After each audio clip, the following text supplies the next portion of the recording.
Sperms అనేవి freeze చేసి ఆ ఫ్రోజన్ స్పర్మ్స్ని మళ్ళీ ఎలా యూజ్ చేయాలి? హలో అండి, నా పేరు doctor Suma, consultant 49 fertility centre Vijayawada. So చాలా సందర్భాల్లో స్పర్మ్స్ని ఫ్రీజ్ చేయడం జరుగుతుందండి. సో కొన్నిసార్లు హస్బెండ్ ఐయుఐ టైంకి అవైలబుల్ ఉండకపోవచ్చు, కొన్నిసార్లు కలెక్షన్ డిఫికల్టీస్ అంటాం. సో వాళ్ళు శాంపిల్ సరిగ్గా ఇవ్వలేకపోతున్నారు, మళ్ళీ ప్రొసీజర్ రోజు వాళ్ళు శాంపిల్ ఇవ్వకపోతే ఇబ్బంది అవుతుంది కాబట్టి ముందే ఫ్రీజ్ చేసి పెట్టుకోవడం. And donor samples, usually donor samples అన్ని డోనర్ బ్యాంక్ నుంచి ఫ్రోజన్ శాంపిల్స్ కిందే మనకి వస్తూ ఉంటాయి అన్నమాట. సో ఈ శాంపిల్లో ఉన్న స్పర్మ్స్, ఫ్రీజ్ అయిన స్పర్మ్స్ని మనము ఎలా ఉపయోగించుకుంటాం? సో ఫ్రీజింగ్ అనే ప్రాసెస్లో మన గ్యామెట్స్ని -196 degreesకి మనము ఫ్రీజ్ చేస్తామండి. సో ఒక ఫ్రీజింగ్ క్రయోప్రిజర్వేషన్ అనే ప్రాసెస్ ఉంటుంది. సో ఈ ప్రాసెస్ ద్వారా ఆ సెల్స్ని -196 degreesకి మనం పంపించి దాన్ని స్టోర్ చేయడం జరుగుతుంది. సో అంత తక్కువ టెంపరేచర్లో మనకి గ్యామెట్స్ అనేది వయబుల్గా ఆ స్టేజ్లో ఆగిపోవడం జరుగుతుంది. సో మనకి ఎప్పుడైతే వాటితో అవసరం పడుతుందో మళ్ళీ థాయింగ్ అనే ప్రాసెస్ ఉంటుంది. సో ఎలాగైతే మనము టెంపరేచర్ని -196 degreesకి తీసుకెళ్తామో అలాంటిదే థాయింగ్ ప్రాసెస్లో ఆ -196 degrees నుంచి మన బాడీ టెంపరేచర్ అంటే 37 degreesకి తీసుకొచ్చే ప్రాసెస్ అనేది ఉంటుంది. సో కొన్ని థాయింగ్ మీడియా ఉంటాయి, లైక్ విట్రిఫికేషన్ సొల్యూషన్స్ ఉంటాయి.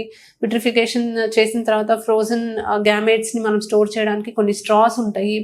అలాగే మనకి స్పర్మ్స్ని ఫ్రీజ్ చేసినవి కూడా క్రయోలాక్ వయల్స్ లాగా ఉంటాయండి. సో వాటిని మనం మళ్ళీ మనకి బాడీ టెంపరేచర్కి తీసుకురావడానికి కూడా ఒక ప్రాసెస్ ఆఫ్ థాయింగ్ అనేది ఉంటుంది. సో ఈ థాయింగ్ ప్రాసెస్ చేసిన తర్వాత మళ్ళీ స్పర్మ్స్ వయబుల్ అయిపోతాయి అండ్ ఆ స్పర్మ్స్ తోటి మనం ట్రీట్మెంట్ చేసుకోవడానికి అవకాశం ఉంటుంది. సో ఫ్రోజన్ శాంపుల్తో చేస్తే మనకి 100% ప్రెగ్నెన్సీ వస్తుందని కూడా అడుగుతున్నారు. సో నార్మల్గా ఏ శాంపుల్ అయినా కూడా మనం యూస్ చేసినప్పుడు ఏ ప్రాసెస్ చేసినా కూడా 100% ప్రెగ్నెన్సీ వచ్చే ఛాన్స్ ఉండదండి. ఫ్రోజన్ శాంపుల్ మనం థా చేసి వాడినా కూడా ఫ్రెష్ శాంపుల్ అంత వయబిలిటీ ఉంటుందని కొన్ని స్టడీస్ చెప్తున్నాయి. As a personal experience, frozen sample కన్నా ఫ్రెష్ శాంపుల్కి ఎక్కువ సక్సెస్ రేట్ ఉంటుంది.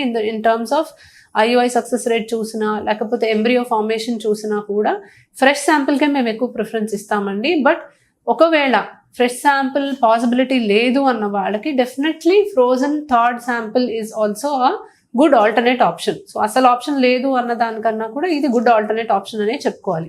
సో ఏదన్నా కారణం వల్ల స్పర్మ్ ఫ్రీజింగ్ చేయాలి, అది మళ్ళీ తర్వాత థా చేసి వాడాలి అన్నప్పుడు హెసిటేట్ చేయాల్సిన అవసరం లేదండి.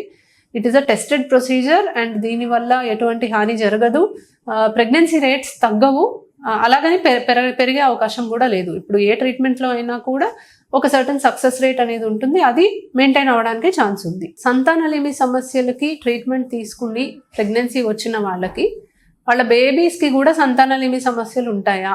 కొన్ని సందర్భాల్లో మనం డోనర్ స్పర్మ్ లాంటివి మనం ప్రెగ్నెన్సీ రావడానికి కోసం ట్రీట్మెంట్ చేయడానికి కోసం సజెస్ట్ చేస్తూ ఉంటామండి.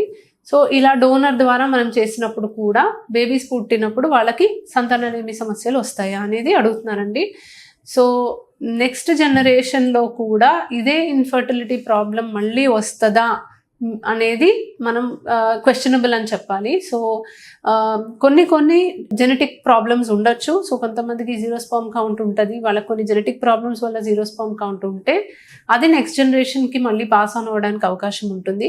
సిస్టిక్ ఫైబ్రోసిస్ లాంటి కండిషన్స్ నెక్స్ట్ జనరేషన్లో మళ్ళీ రావచ్చు, దానివల్ల కూడా స్పర్మ్కి కౌంట్కి ప్రాబ్లం రావచ్చు.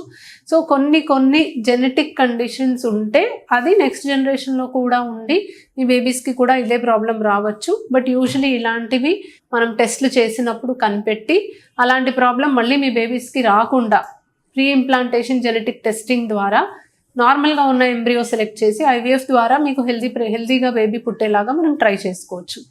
ఇది కాకుండా వేరే ఏ కారణం వల్ల అయినా మీకు సంతానలేమి సమస్య ఉంది అంటే అది నెక్స్ట్ జనరేషన్లో కూడా వస్తుంది అని అయితే మనం చెప్పలేము. సో ట్యూబ్స్ బ్లాక్ ఇన్ఫెక్షన్ వల్ల అవుతుంది, అది ఖచ్చితంగా నెక్స్ట్ వాళ్ళకు కూడా వస్తుంది అనేది లేదు. ఇప్పుడు మనకి ఎండోమెట్రియోసిస్ ఉంటుంది, కొంతవరకు జెనెటిక్ టెండెన్సీ ఉన్నా కూడా ఖచ్చితంగా వస్తుందని చెప్పలేము. పీసీఓడి ప్రాబ్లం మళ్ళీ వస్తుందని లేదు, కొంతమందికి ఎగ్స్ తగ్గిపోతాయి. సో మీకు పుట్టిన పిల్లలకు కూడా తక్కువ ఎగ్స్ ఉంటాయని చెప్పలేము. ఆటో ఇమ్యూన్ కండిషన్స్, ఇలా రకరకాల ప్రాబ్లమ్స్ ఉంటాయండి. మీకున్న ప్రాబ్లమ్ ఖచ్చితంగా మీ బేబీకి వస్తుంది అని అయితే లేదు, unless it is a certain genetic problem which we can actually detect. ముందే మనం కనిపెట్టుకొని ఈ ప్రాబ్లం మీకు ఉంది, ఇది మళ్ళీ మీ బేబీకి రావచ్చు, దీన్ని మనం ప్రివెంట్ చేయడానికి ఈ మార్గం ఉంది అని ముందే డిస్కస్ చేయడం జరుగుతుంది. ఇకపోతే డోనర్, మనం స్పర్మ్ ఆర్ ఎగ్ వాడినప్పుడు donors are usually healthy fertile people అండి. అంటే వాళ్ళకి నార్మల్గానే ప్రెగ్నెన్సీ వచ్చిన వాళ్ళు, 1 year లోపు ఏ ప్రాబ్లం లేకుండా ప్రెగ్నెన్సీ వచ్చిన వాళ్ళు కాబట్టి ఎగ్స్ అండ్ స్పర్మ్స్ వాళ్ళ నుంచి మనం తీసుకుంటాం. సో అలాంటి గ్యామెట్స్ మనం వాడినప్పుడు ఆబ్వియస్లీ నెక్స్ట్ జనరేషన్లో ప్రాబ్లం ఉండడానికి స్కోప్ ఉండదు. సో డోనర్ గ్యామెట్స్ వాడినప్పుడు సంతానలేమి సమస్యలు బేబీస్లో ఉంటుంది అనేది మాత్రం కేవలం ఒక అపోహ మాత్రమే, దాంట్లో ఎటువంటి లాజిక్ అనేది లేదనమాట.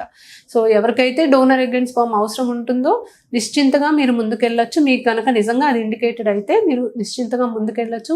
బేబీస్కి సంతానలేమి సమస్య వచ్చే ప్రాబ్లం అయితే మనం గమనించలేదు. Thank you.